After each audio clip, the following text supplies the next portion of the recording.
This is ADBN News. The headlines. Senate orders refund of 210 trillion naira by NNPCL over unexplained accounts. Reps Committee pushes legislation for Nigeria's decarbonization program. Women in media call for increased participation of females in politics. And on the foreign scene, Ethiopia test runs unmanned police stations. And in sports, Women's Africa Cup of Nations postponed. Good evening and welcome. I am Mariam Sakari. Now the details. The Senate Public Accounts Committee has called on the Nigerian National Petroleum Company Limited, NNPCL, to refund 210 trillion naira over unexplained and irregular financial records between 2017 and 2023. Chairman of the committee, Ali Wadada, who disclosed the findings during a press briefing, said the company failed to clarify 103 trillion naira in accrued expenses and 107 trillion naira in sundry receivables. The committee also flagged duplicated subsidy costs, inflated production expenses, and 5.9 billion naira spent just to change the company's name, actions they deemed unacceptable. That because under ideal accounting principle, it would have been liability subtracted from asset. But in this case, the liability figure is unacceptable to the committee because of the contradictions in the explanations, and also the asset figure, which is the accrued receivables, 107 trillion, is also not acceptable as well to the committee. So NNPC should and must account for the two figures. Then the two figures put together make up 210 trillion.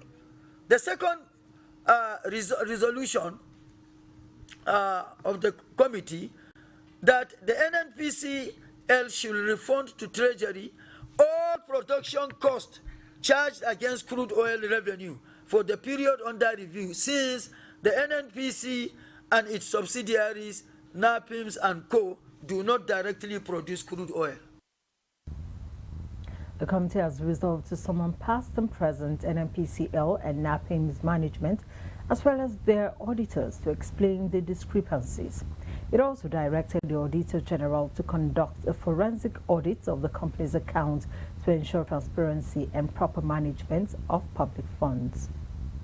Immediate past management of NNPC and NAPIMS and their auditors to be laid by the present NNPCL management to provide clearer explanations regarding how these infractions happened, which will further enable the committee to take measures that will forestall future occurrences in the management of public funds.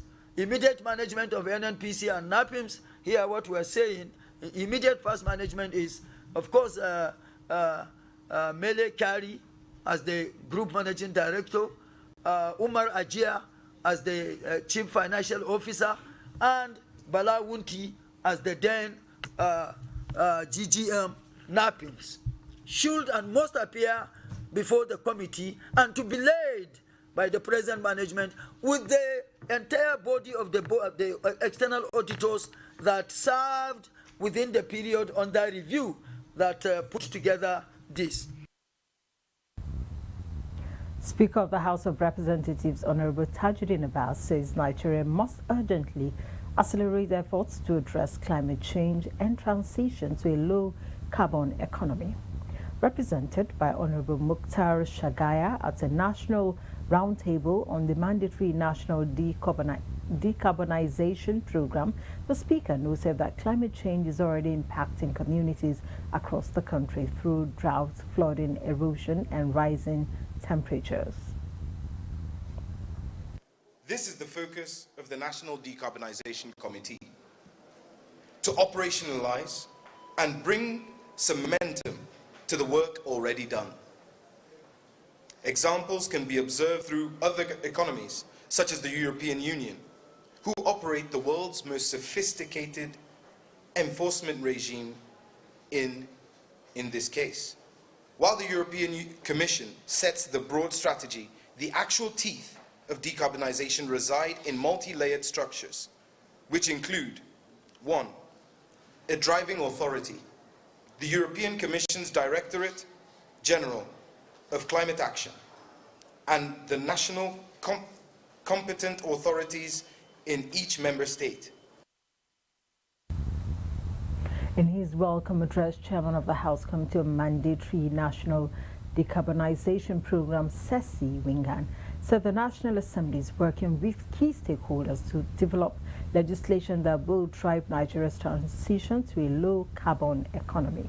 He added that the proposed legislation will strengthen investor confidence in Nigeria's carbon market and support ongoing climate initiatives under the current administration.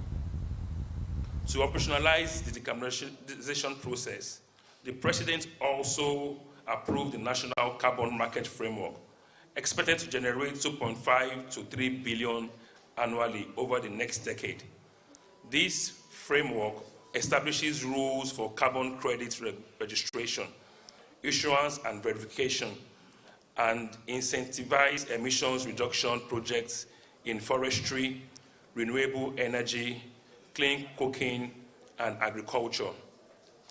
The government plans to establish a national carbon registry, mandate emission reporting by companies, and introduce phase compliance measures. In her remarks, Director for Africa at the Global Wind Energy Council, Wangari Muchiri, said several sectors in Nigeria, including oil and gas and agriculture, remain carbon intensive. She noted that Nigeria has significant opportunities within the emerging carbon economy and can leverage them to create jobs and stimulate sustainable growth. We have a bill that's already been viewed, is going through second reading for decarbonization. We have a Climate Change Act that sets the policy, and a lot of work has been done by the NCCC to set our goals. And so these goals then need an engine to drive forward to make sure that we are seen not to be penalizing. It's very important to stress that our heavy emission industries, which oil and gas is one of such, but that we transition these industries within the globally accepted framework. And that's what we're here today, to speak with not just the legislator in the echo chamber, but they're reaching out to other technical stakeholders. Also speaking partner DMCB Global Services and Technical Consultant to the National Decarbonization Program, Iradia Jala, described the consultation as a critical step towards ensuring coordination among regulators, development partners and industry players. He said that the proposed decarbonization bill has already passed second reading in the House of Representatives. Decarbonization is a new field. Not many people know about what it means for different sectors. Not many people know how it creates jobs and how it brings opportunity into the Nigerian economy. And I've seen this. I'm Kenyan, and I've seen this in Kenya, where there's a lot of opportunity around decarbonization. This is the same for Nigeria, and I think this is the start of something that's going to be very exciting for the Nigerian economy. Stakeholders at the roundtable emphasized that sustained collaboration between government, industry and development partners will be essential to ensuring Nigeria's successful transition to a low-carbon economy. The Minister of Justice and Attorney General of the Federation, Lateef Fagbemi, has rejected a proposed human rights defenders protection bill, saying that Nigeria already has sufficient human rights laws that protect rights defenders. Fagbemi, who was represented by the Chief of State Counsel, Reuben Imahar, during a one-day public hearing on the proposed legislation, insists that it will create institutional overlap, despite advocates saying it is critical to strengthening democratic accountability. At the heart of the debate is the Human Rights Defenders Protection Bill, a proposed legislation designed to protect journalists, lawyers, civil society actors, whistleblowers and citizens who peacefully advocate for constitutional rights.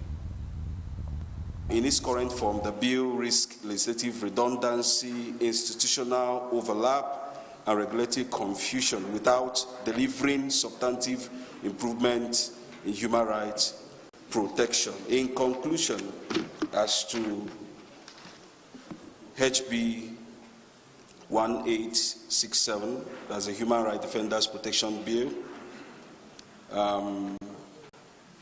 this ministry does support the bill for the reasons that we stated above.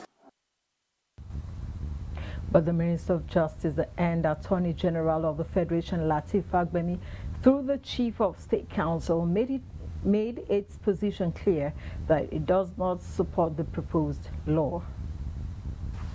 Proceed to the technical section of this public hearing convened by the Committee on Human Rights of the House of Representatives. This segment is strictly for clause-by-clause and evidence-based examination of the Human Rights Defenders Bill. The bill is to repeal and reenact the Act establishing the National Human Rights Commission. The ministry argues that instead of formulating a new human rights defenders law, lawmakers should strengthen the implementation mechanisms of existing laws.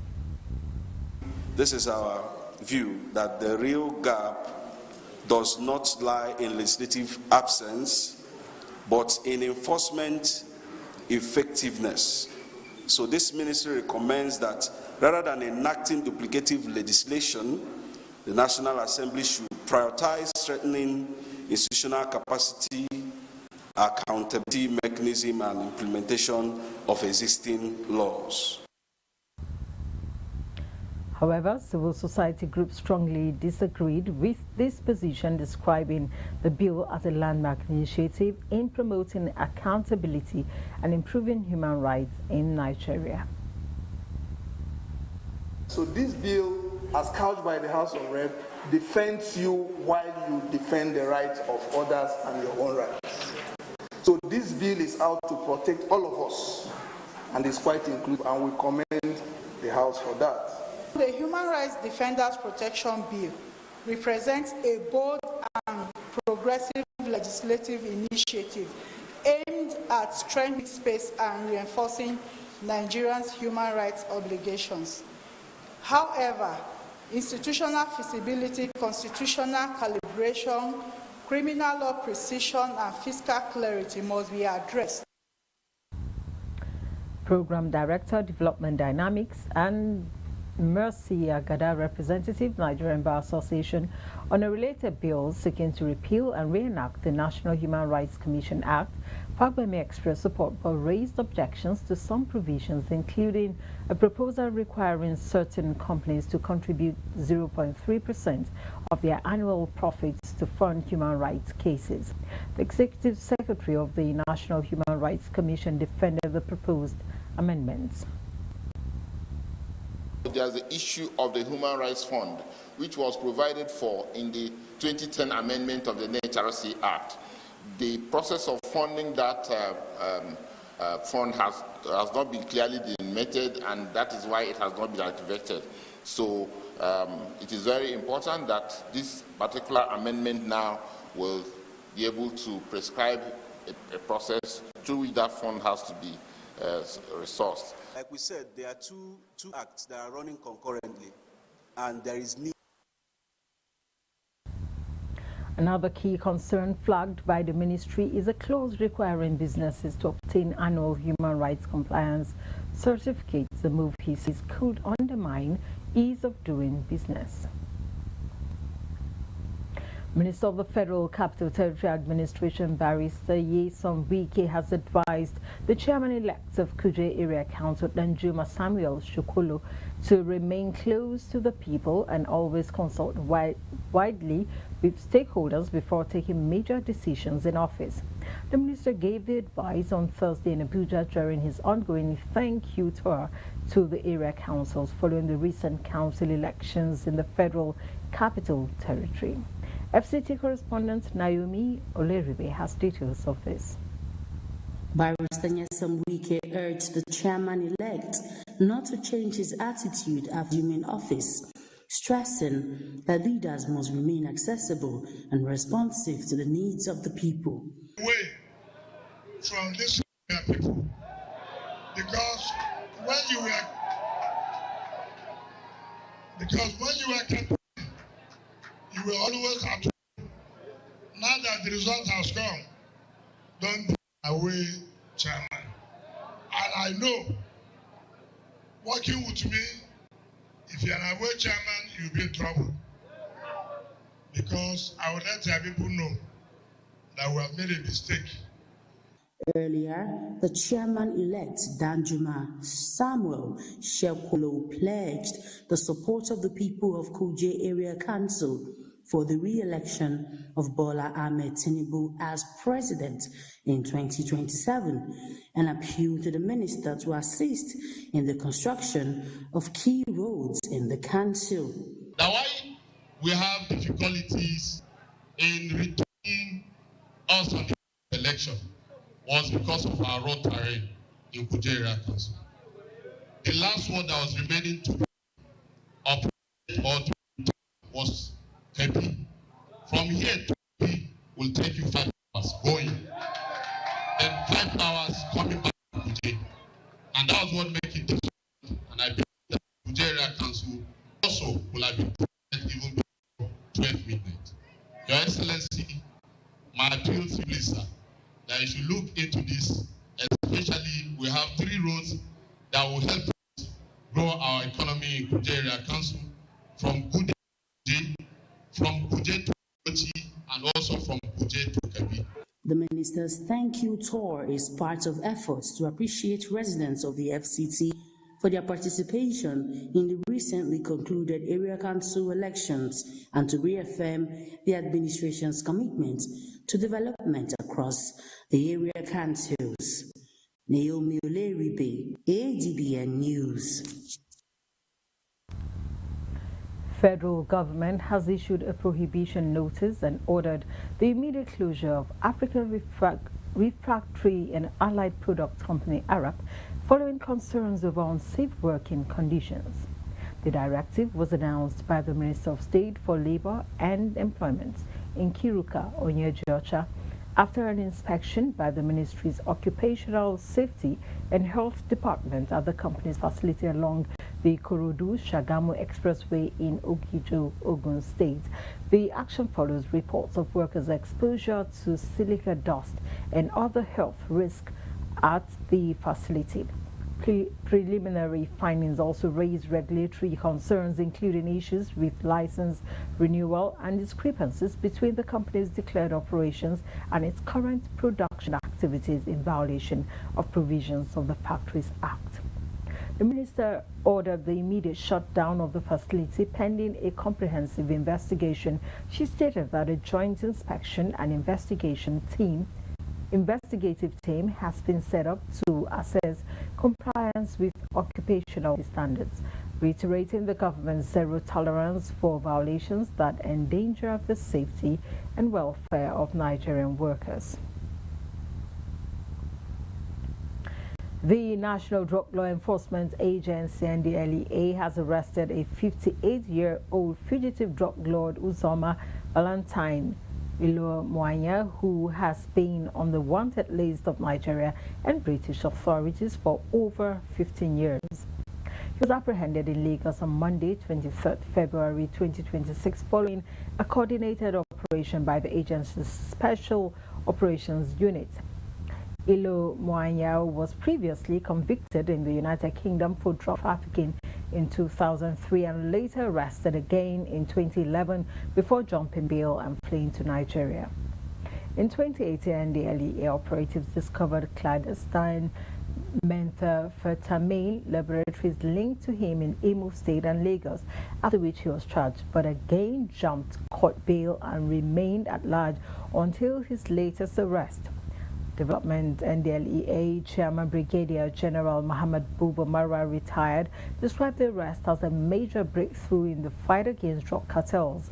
He said the operation sends a strong message that Nigeria will not serve as a safe haven for drug traffickers and reaffirmed the agency's commitment to intelligence-led operations and international collaboration. The need for a more inclusive and equitable media landscape has been highlighted. The coordinating director broadcast and monitoring at the Nigerian Broadcasting Corporation, Susan Obi, who was represented by Precious Orji, emphasized this at an event to commemorate the 2026 International Women's Day organized by Women in Media. The theme of this year's celebration is Rights, Justice, Action for All Women and Girls, with the hashtag Give to Gain. Dr. Lillian Anele, team leader, WIMD, stressed the need for mentorship and support for younger women to ensure capacity building for competent women for future impact.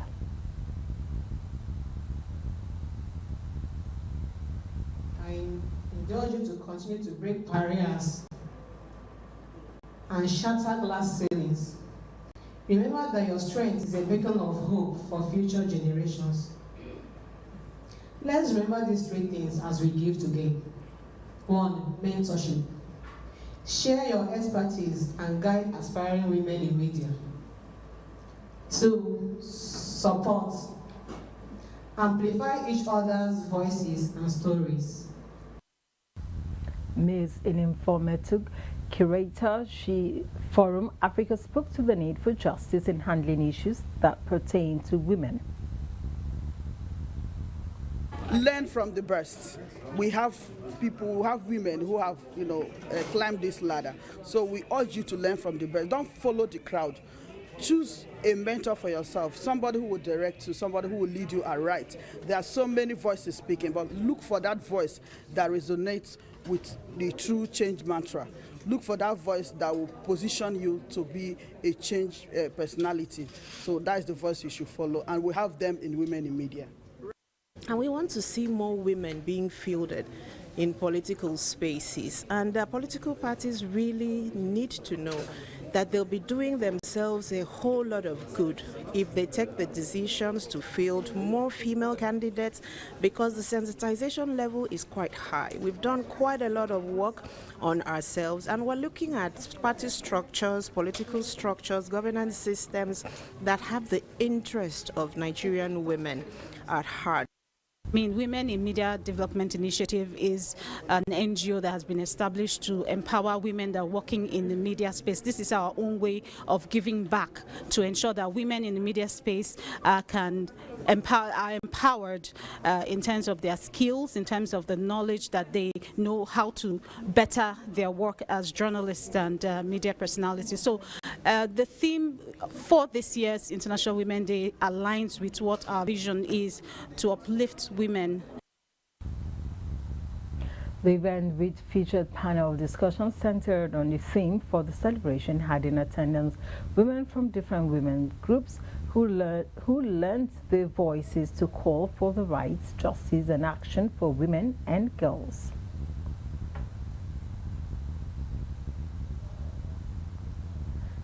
Of March every year is set aside to celebrate women globally, with discussions at different fora drawing attention to issues like gender discrimination, gender-based violence, and women's political participation. Federal government has reaffirmed its commitment to strengthening the integrity of academic records and improving compliance across Nigeria's education sector as part of ongoing reforms aimed at protecting the credibility of the nation's qualifications. Minister of Education Dr. Tunji Alausa stated this during a keynote address at the National Capacity Building Program for School Representatives in Abuja. The program, organized to support implementation of the Nigeria Education Repository and Data Bank (NERD), themed Strengthening Institutional Compliance and Academic Records Integrity, is designed to reinforce compliance frameworks and ensure the accuracy, security, and authenticity of academic records across educational institutions nationwide. Dr. Alausa described NERD as a strategic national digital infrastructure that will help standardize and authenticate academic records across tertiary institutions in Nigeria. According to the minister, the platform will administer national credential numbers and introduce a national credential revocation service to track and invalidate fraudulent certificates. It will also provide a national student clearinghouse, a federated repository of academic theses and abstracts, and a national academic publication and indexing database. Let me emphasize that education is a covenant between the state and its citizens. When a certificate is issued, it's not merely paper. It is a national guarantee that due process was followed and standards were upheld. That guarantees that is only as strong as the integrity of our record-keeping system.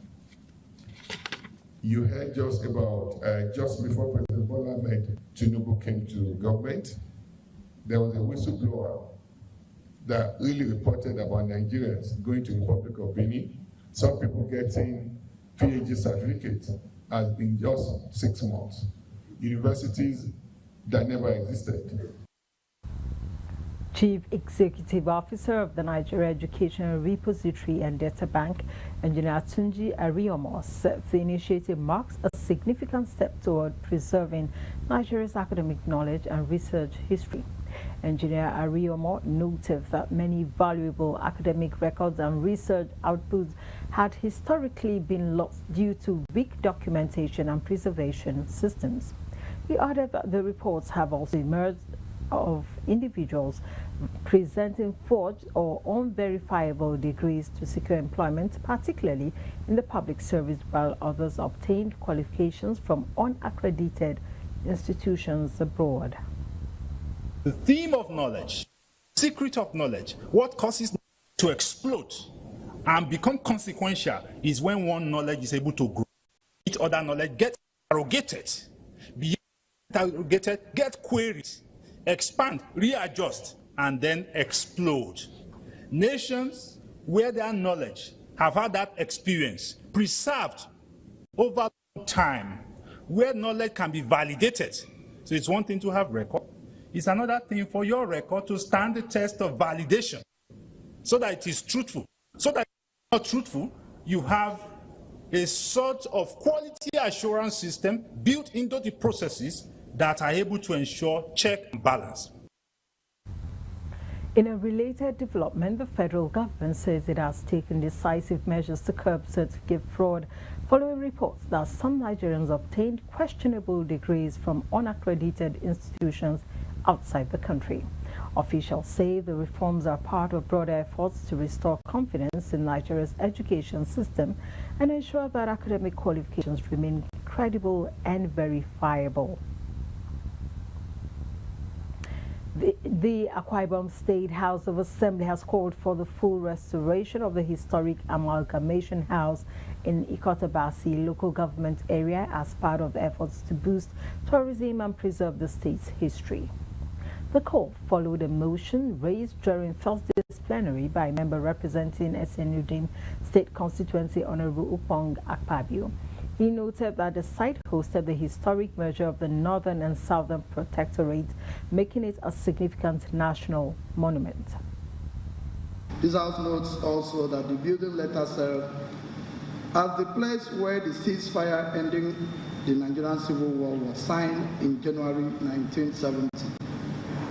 This Honorable House recognizes that the Amalgamation House at Ikotabasi holds great historical value to Nigeria as well as huge tourism potentials for our dear state. Disturbed that despite the historical and tourism value, the Amalgamation House has greatly fallen into a very poor state of disrepair, as it can sadly be described as abandoned, with crumbling walls and bushy environment.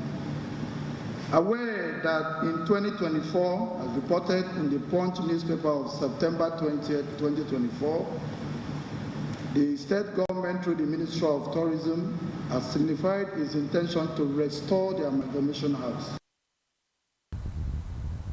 Supporting the motion, other lawmakers highlighted the tourism potential of the site and also called for the restoration of the historic bridge of no return. The Amalgamation House in Nigeria, in Ikorobasi, is where the Lord Lugard signed the amalgamation of the northern and the southern protectorate that birthed this country, Nigeria. Apart from that, in 1970, that particular edifice hosted the signing of the stoppage of the Nigerian Civil War. It is a place we have to hold dear in our hearts because it is a place we point to and tell our young ones, look, don't fight again. It is a place we point to and say, tell our young ones, we came from a place of peace to where we are today. You know, and so it is imperative that as we talk about this thing today, it shouldn't just be a talk and leave thing, but it should be a talk and do. Speaker of the House further directed the House Committee on Tourism to follow up on the matter and submit a report within 2 weeks. Immediately undertake the restoration of the Amalgamation House in Ikorobasi. Do you agree? Mandate the House Committee on Tourism to ensure implementation. Do you agree? Members, let us ask the clerk, you write to the Ministry of Culture and Tourism. That is a resolution of the House. Since I think this thing came up in the Punch newspaper of September 20, 2024, maybe reminding them. You're watching ADBN News at 7. We'll take a short break now. When we return, more news.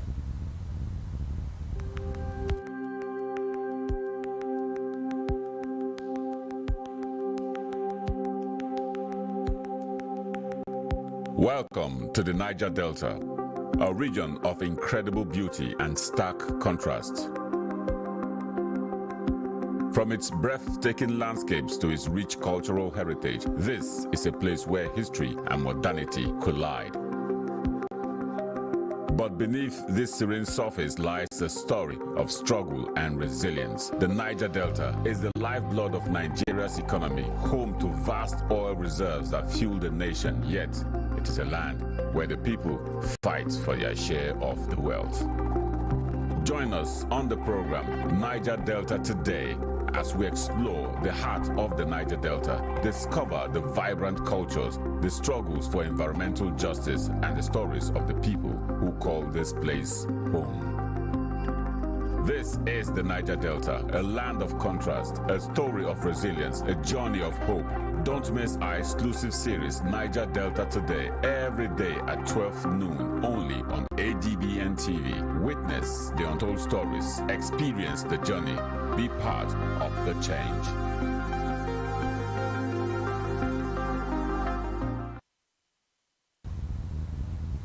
Thanks for staying with us. Akwa Ibom State Government has been urged to collaborate with the federal government to equip science laboratories in public secondary schools across the state. This followed a motion presented during Thursday's plenary by member representing in Sidibom State constituency, Honorable Eric Akpan, who called for the upgrade of secondary schools with adequate science equipment. Honorable Akpan noted that science and technology education is essential for producing professional schools such as doctors, engineers, pharmacists, agricultural scientists, ICT experts, and other innovators. Most public secondary schools in Akwa Ibom State do not have functional physics, chemistry, biology, or introductory technology laboratories, leaving students with only theoretical knowledge and little or no exposure to practical scientific training. And whereas the absence of functional laboratories have led to declining performance of students in WAEC, NECO, and JAM examinations, weaken interest in STEM courses, and widen the gap between public and private school learners. Supporting the motion of the lawmakers stressed that improving science laboratories is not only an educational issue but also an economic, developmental and moral necessity. I want to confess that the house I'm living today was built by a student that graduated from Technical College, Eden, because there were enough equipment to tutor these students to undergo practicals in their secondary school. They were able to get themselves equipped. Whereas some other students who had the privilege of going to a school with a well-equipped computer lab must have seen computers back in their days of SS1, SS2, and SS3. So you won't compare a student that has seen a computer before and one who hasn't seen a computer before. This is what will happen to the future of the future, of course, in the local government area, and then the future of a private state. That you send your child to a school and then you ask him to, you encourage him to become a doctor, an engineer, and unfortunately you send him to a school that does not have this laboratory well equipped. In his ruling, Speaker of the House, Right Honorable Demelton, directed the House Committee on Education to carry out a comparative assessment and report its findings to the House within 2 weeks. Let the Chairman, House Committee, and the Committee on Education invite the Commissioner for Education, the Chairman, SUBEB, and other health institutions and have a meeting with them on this matter. Then at the end of it, they will come up with a resolution from that meeting. Then we will send it to His Excellency the Governor on our report. I think that is the wish of the House. I think that would be better if somebody has contrary something, because we cannot just send a letter, we don't know what is happening, what they have in mind, what the Ministry of Education is having in mind for these schools. I think the Chairman House Committee should invite them and bring this motion to their knowledge. Governor Monday Okpebolo says Edo State remains firmly committed to supporting President Bola Ahmed Tinubu ahead of the next general elections, expressing confidence that the state will deliver more than 2.5 million votes for the president. The governor remarked while receiving members of the support group at his country home in Irua, as a central local government area. The group presented branded campaign materials, including wrappers, shirts, and other publicity items to mobilize grassroots support for the president's re-election. Governor Okpebolo commended the initiative, describing it as a demonstration of growing support for the policies and programs of the federal government, and said the gesture reflects confidence in the leadership of President Tinubu. The initiator of the project, engineer Wadiale Oziegbe, said the donation was inspired by the developmental efforts of the governor in Edo State, noting that additional campaign materials would be provided in months.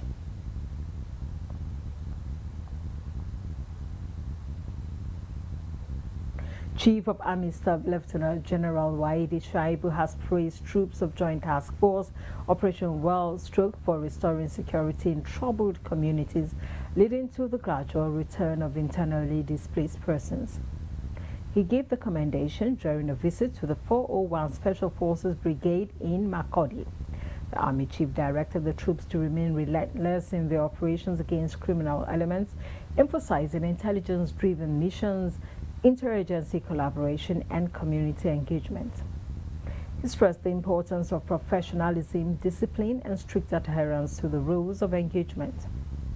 Reiterating the Nigerian Army's loyalty to the President and the Constitution, the Chief of Army Staff assured personnel of improved welfare under his Soldier First philosophy, pledging better living conditions to sustain a combat-ready and motivated force. Governors Hyacinth Alia of Benue and Akbu Kefas of Taraba have held a joint security meeting to address renewed violence in border communities of both states. The meeting held in Wukari, local government area of Taraba State, brought together political and traditional leaders to chart coordinated measures aimed at restoring peace and stability. Governor Alia said the engagement was to strengthen collaboration and develop a clear strategy to tackle persistent cross-border security threats, stressing that both states must act in unity. Governor Kefas described the meeting as a strong commitment to peace, particularly in southern Taraba, and announced plans to set up a joint committee to implement the resolutions reached. The Tortiv, Professor James Ayase, called for peaceful coexistence, while the Akuka of Wukari, Shaku Adda Ali, offered prayers for lasting peace. The governors also visited Abako and Chanchangi communities, where they met internally displaced persons and assured them of improved security, safe return to their homes, and relief support. Benue State Governor Hyacinth Alia has reaffirmed his administration's commitment to collaborating security agencies to end insecurity in the state. Governor Alia made this pledge Thursday when the Chief of Army Staff, Lieutenant General Waidi Shaibu, paid him a security courtesy visit at Government House in Makurdi. The governor assured General Shaibu of the state's maximum cooperation with the Nigerian Army, other security agencies to restore peace and security in Benue State. He said his administration will continue to provide the necessary support and resources to ensure that the military can effectively discharge their duties and protect people. I want to assure you of our continued support. Insurgencies are never fought alone. The work of intelligence is very pivotal in this regard too. I want to thank you for this continued relationship. We would like the collaboration just to be intensified some more. It remains our hope also to keep supporting members of our fallen heroes, particularly here in the state. General Shaibu, who was accompanied by senior military officers, appreciated Governor Alia for his warm reception and assured him of the Nigerian Army's continued support in addressing security concerns in the state. States are to assess the operational readiness to carry out the challenging functions they are having here on Benue State, and also to listen to their challenges and resolve those challenges for better output. That was done throughout that period, and an additional battalion was also granted, which are already here and deployed in a Kwande local government area. All these measures are put in place to ensure that the security situation in the Benue improves. The visit was aimed at strengthening the relationship between the Benue State government and the Nigerian Army to discuss ways of enhancing security in the state. In a strategic move aimed at strengthening operational capacity and promoting indigenous defense production, the Nigerian Army has taken delivery of 15 locally manufactured Vanquish light armored personnel carriers. The development was announced at an official handover ceremony in Kaduna, described as a major milestone in Nigeria's drive towards defense self-reliance and enhanced national security. Our correspondent filed in this report. Details of that report will be brought to you in our subsequent bulletin. Governor Abdullahi Sule has thrown his weight behind the North Central Development Commission as the commission flagged off its strategic tour of the North Central Zone in Nasarawa State, pledging collaboration to unlock the region's vast economic potential. ADBN News correspondent in Nasarawa, Muriel Gigi, tells us more.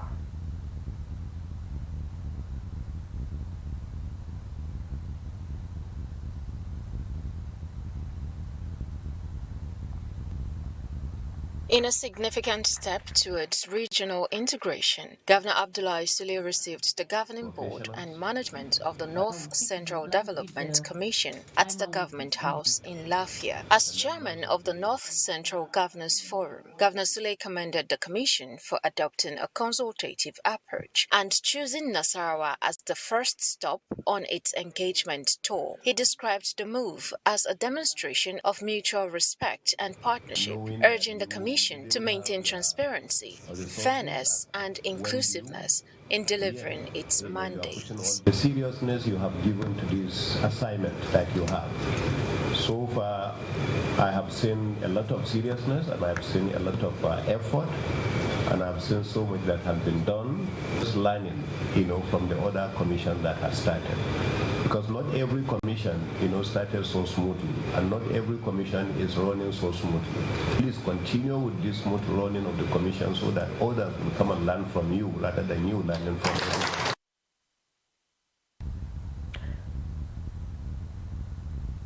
Looking at the international scene, Ethiopia is currently experimenting a pilot project of what is being called a smart or unmanned police station in the Bole districts of the capital, Addis Ababa.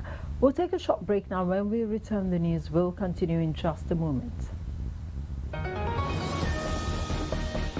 Step into the heartbeat of the world where news meets real talk. From breakthroughs in diplomacy to humanitarian challenges and scientific milestones, Global Digest takes you beyond the headlines and straight to the heart of the matter. I am Amma Marcus. Be a part of the world unfolding stories at 3 p.m. on ADBN, channel 258 on DSTV, and Star Times, channel 140. Global Digest, your window to the world's current affairs, only on Advocate Broadcasting Network.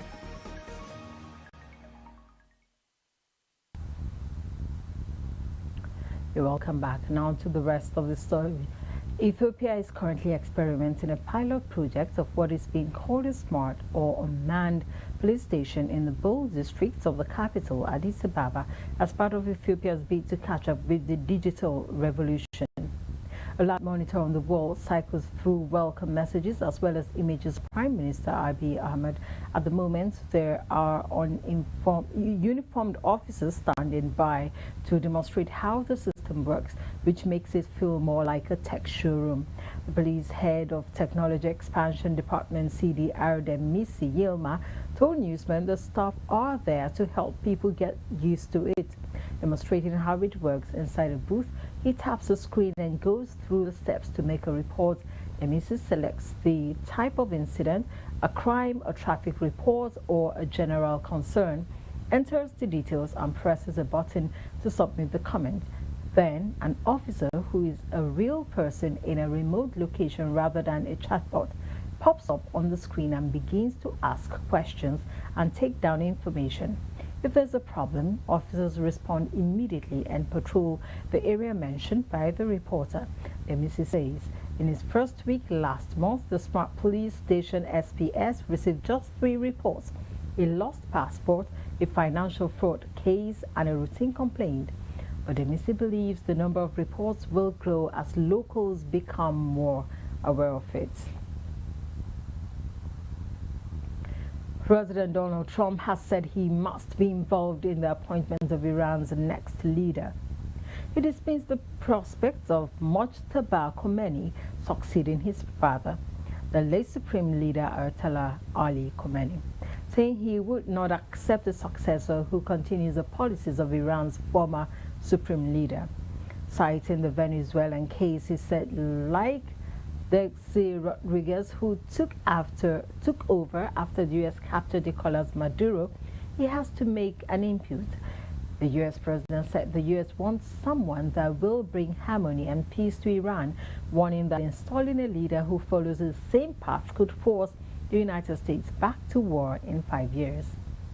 His comments came just one day after the White House suggested that regime change in Iran was not the primary objective of the president's military campaign. And now sports, Pep Guardiola has insisted the Premier League title race is far from over after Manchester City were held to a surprise 2-2 draw by Nottingham Forest, handing the initiative to leaders Arsenal. City twice took the lead at the Etihad Stadium with goals from Antoine Semenyo and Rodri. However, Forest responded on both occasions through Morgan Gibbs-White and later Elliot Anderson to earn a valuable point. Failing to see up Forest was disappointing enough for City, but events elsewhere further complicated their title challenge. Arsenal secured a 1-0 victory away to Brighton, leaving the race for the title out of City's control. The Gunners now hold a 7-point lead over City as they pursue their first English League title since 2004, although City still have a game in hand and will host Arsenal in April. Guardiola acknowledged his side must improve after once again losing control in the second half.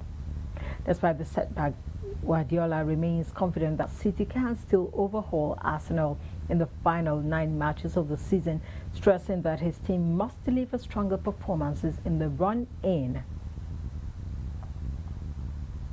The Confederation of African Football has announced the postponement of Women's Africa Cup of Nations Morocco 2026 to July-August, bringing an end to weeks of speculation over whether the competition will proceed as originally scheduled this month.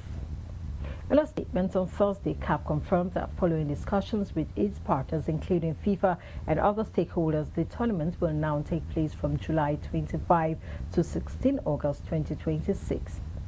The WAFCON had initially been scheduled to run from 17 March to 3rd April, but host Morocco requested a change of dates due to what CAF described as unforeseen circumstances.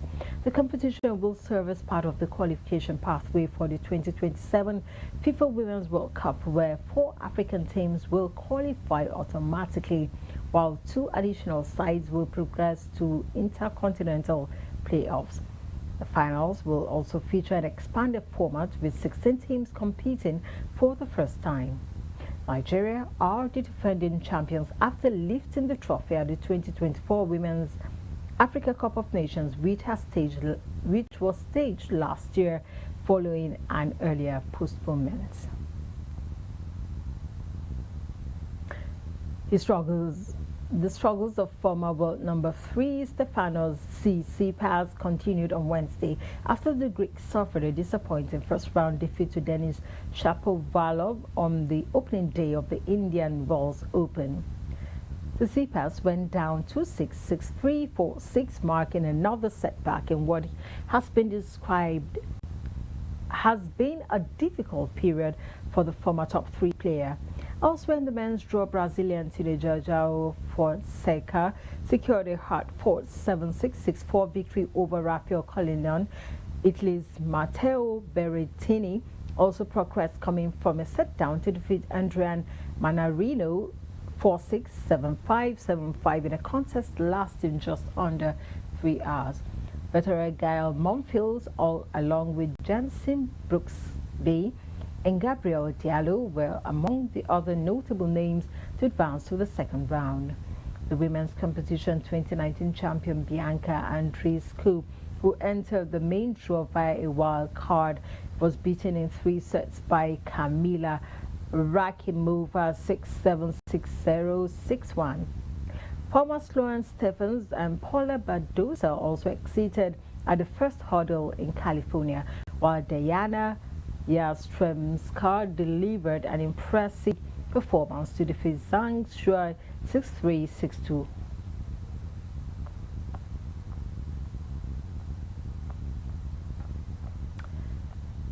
And that's it on ADBN TV News. Remember to watch us live on DSTV channel 258, on Star Times channel 140, on Avo TV app, on Limex World TV app, and Niger TV app. For more stories, visit our website at www.adbntv.com. You can also watch us live from every part of the world by logging on to www.adbntv.com/live. I am Mariam Zakari saying enjoy the rest of your evening.